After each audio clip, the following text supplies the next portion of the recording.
On fera des enfants, ils auront la même bouille que moi.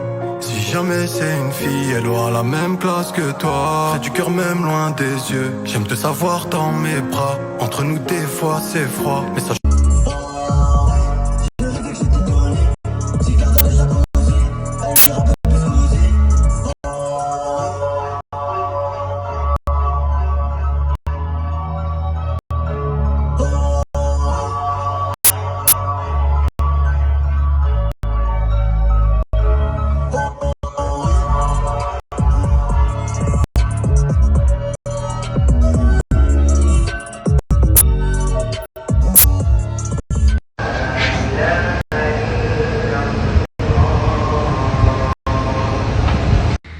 On se retrouve dans ma cuisine pour un jour une recette.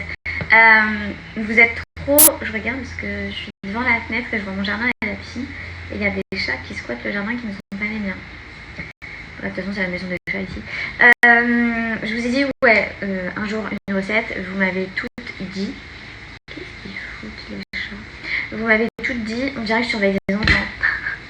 Comment ça va se passer le jour où j'aurai des enfants? Inch'Allah, un jour j'ai des enfants.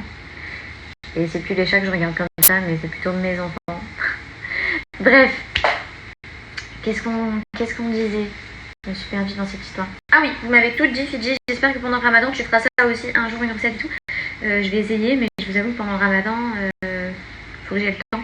Entre préparer à manger, préparer la table, taffer. Donc je verrai. Parce qu'en fait, vous vous en rendez pas compte, mais quand je vous propose une recette en vidéo, je vais mettre 3 fois plus de temps que si je l'avais faite toute seule sans caméra. Puisque je vais filmer chaque étape, je vais mettre le trépied pour pouvoir me filmer parce que je suis toute seule à filmer toutes les étapes. Ensuite, je vais faire le montage, ensuite je vais mettre ma petite voix off dessus. Franchement, ça me prend archi du temps, alors que si j'avais fait la recette juste pour manger, je l'aurais faite en 2-2. Mais là, vu que je veux tout vous partager au max, franchement, ça me prend du temps. Donc, est-ce que pendant le Ramadan, j'aurai le temps? Je ferai mon maximum. Mais bref, en tout cas, aujourd'hui, on va faire... Attention à la prononciation, puisqu'il y a 2 jours, je me suis fait attaquer. Je suis innocente. On ne m'attaque pas, s'il vous plaît, aujourd'hui. Je vais faire le felfel. Alors, le felfel là, le felfel. Voilà, je l'ai dit, je crois, de 3 manières différentes pour 3 origines différentes, j'en sais rien, mais tout le monde m'a dit que c'était felfel, que je l'avais bien prononcé. Mais il y en a qui m'ont dit que c'était felfel, il y en a qui m'ont dit felfela, donc bref. Au moins, j'ai essayé de dire un maximum de prononciation. Personne ne le prend mal. Donc voilà, c'est ce qui est en train de cuire dans le four. Je vais vous poster la recette. Et sinon, en parallèle, je suis en train de faire d'autres recettes que je préenregistre et que je vous partagerai tous les jours un petit peu. Par contre, j'avais une question. Je vous la pose juste après ça. Aujourd'hui, on fait le felfel ensemble. Alors, tu vas prendre 6 poivrons verts, 2 rouges, 1 jaune et 6 tomates que tu vas placer sur une grille.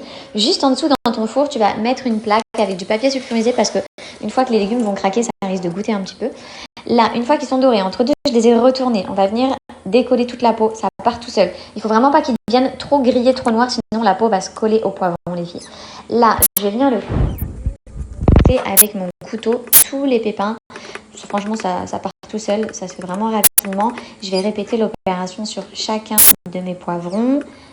Hop, voilà. Là, je vais les découper tous en lamelles. Après, chacun kiffe, chacun son kiff. Moi, perso, j'aime bien quand c'est coupé en petits morceaux. Et de toute façon, à la cuisson, ça va beaucoup rétrécir. Je sais pas vous, mais moi, j'aime trop manger du felfel en salade froide avec du pain. C'est tellement bon. Bref, une fois qu'on a fini de couper les poivrons, on va faire exactement la même chose avec les tomates. Ok, vous voyez, on enlève la peau. On va venir les couper. Dans une poêle, un filet d'huile d'olive, tu verses tout à l'intérieur. Tu vas venir remuer un petit peu. Tu vas y ajouter 4 à 6 gousses d'ail. Ça, c'est vraiment ce qui va donner tout ton goût. C'est trop important, faut pas hésiter. Tu ajoutes du sel, tu mets à couvert, tu baisses un petit peu le feu et là, tu vas laisser cuire pendant 15 minutes pour obtenir ce style de compoté. Trop bon.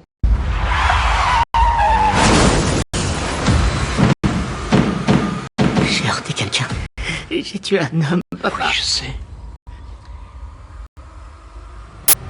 Le garçon que tu as renversé ce matin, c'est le fils de la plus dangereuse famille de mafieux de toute l'histoire de cette ville. Personne ne doit rien savoir. Jamais.